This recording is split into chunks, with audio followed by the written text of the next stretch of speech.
हम और आप भगवान शंकर की अविरल भक्ति को प्राप्त करने के लिए बैठे।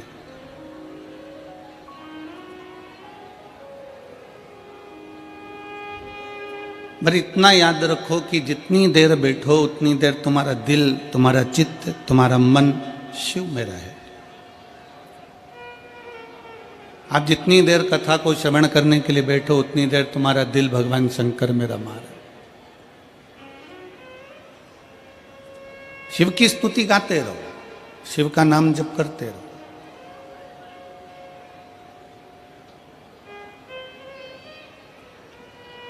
आपकी पड़ोसन आपके पास में बैठी है, आपकी अड़ोसन आपके पास में बैठी है, आपकी धड़ोसन आपके पास में बैठी है। कौन बैठा है, क्या वस्त्र पहन कर आया है, क्या आभूषण पहन कर आया है, उससे मूलता ना रखते हुए ये मूलता रखें कि हम शंकर को कैसे देखें।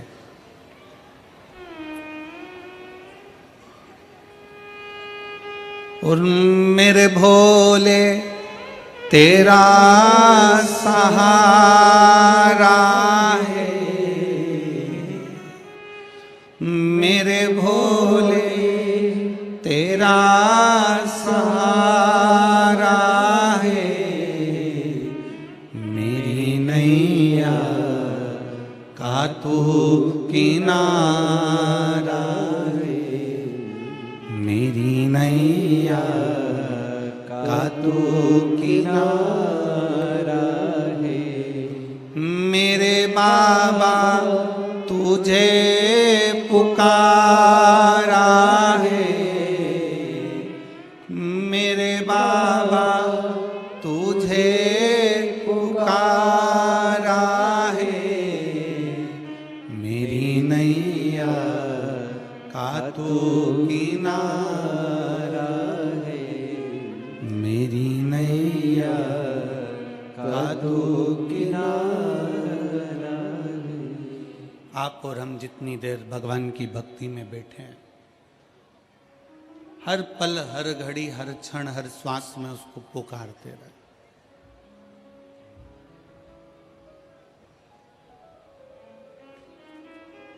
ये यजमान परिवार आशीष बंसल जी हैं, श्री कृष्ण कुमार गुप्ता जी हैं, जयप्रकाश जी हैं, राम कुमार जी हैं। ये सभी जब हम हापुड़ में कथा करने के लिए आए तो हापुड़ की पवित्र भूमि पर सब पहुँचे। आशीष बंसल जी और ये सब पहुँचकर जैन साहब के यहाँ हम लोग रुके हुए थे, तो अनिल जैन जी के यहाँ, तो वहाँ इन्होंने कहा कि गुरुदेव एक कथा मेरठ में हो। तो हमारा पहला शब्द था इनसे कि मेरठ में कथा कौन सुनेगा। तो मैं श्री आशीष बंसल जी को इस चीज़ के लिए धन्यवाद दूंगा, अग्रवाल जी को इस चीज़ के लिए धन्यवाद दूंगा कि इनके मुख का शब्द था कि कथा मेरठ वाले सुने चाहे ना सुने, पर बेलकेश्वर महादेव जरूर सुनेंगे। बिल्वकेश्वर महादेव इस कथा को जरूर श्रवण करेंगे। ये कथा मेरठ की पवित्र भूमि पर सत्य मायने में तो आप तो अपनी जगह पर हो कि इस कथा को सुन रहे हो, पर मेरठ की पवित्र भूमि पर ओगढ़नाथ जी, बेलकेश्वर नाथ जी, ये सारे जितने शिव मंदिर हैं, शिवालय हैं, मेरठ की भूमि के जो पवित्र पवित्र देवालय शिवालय हैं, उस शिवालय में जो मेरा शंकर बैठा हुआ है, इस कथा को वही करवा रहा है, वही बाँच रहा है और वही सुन रहा है।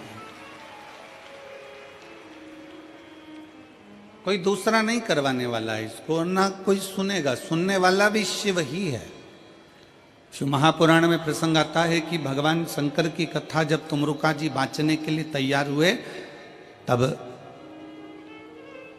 माता चंचुला देवी ने भगवान शंकर और पार्वती से कहा था कि आपको यजमान बनना है।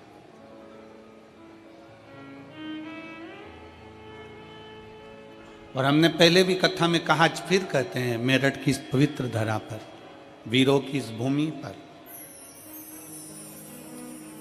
किस कथा के पंडाल में कथा श्रवण करने के लिए जो लाखों की संख्या में आप लोग पहुंचे हैं, इस कथा के पंडाल में वही पहुंचता है शिव पुराण सुनने के लिए जिसको मेरे भोले बाबा हाथ पकड़कर पार उतार सकते हैं, जिसको पार लगा दें।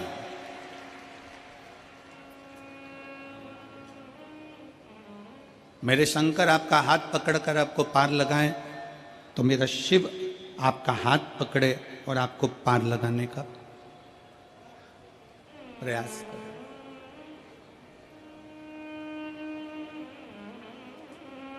24,000 श्लोक हैं शिव महापुराण के अंतर्गत, 12 खंड हैं शिव महापुराण के। और सच्चा शिव भक्त आप लोग, मैं मेरठ के सभी, मेरठ के आसपास के और मेरठ के रहने वाले सभी शिव भक्तों से निवेदन करूंगा, आप दिन में तो कथा श्रवण करने आए हो, पर मेरठ के शिव भक्तों से निवेदन करूंगा कभी इस पंडाल का नजारा रात्रि में भी आकर जरूर देखिएगा एक बार। क्योंकि यहाँ जो शंकर के भक्त रहते हैं, कड़ाके की ठंड, बरसता हुआ पानी, तेज धूप, इसका अंदाजा उनको रहता ही नहीं है। ये ऐसे रहते हैं जैसे ठंड में भी शंकर इनके शरीर को ऊर्जा दे रहा है। क्योंकि सच्चा शिव भक्त, भगवान शंकर का जो परम भक्त होता है, वो शिव भक्त भगवान से कहता है कि प्रभु मुझे भोजन मिले ना मिले चलेगा, मुझे भोजन मिले ना मिले चलेगा, पर सच्चा शिव भक्त कहता है कि प्रभु बस आपका दर्शन मिल जाए, इससे बढ़कर मुझे कुछ नहीं चाहिए, केवल आपका दीदार, केवल आपका।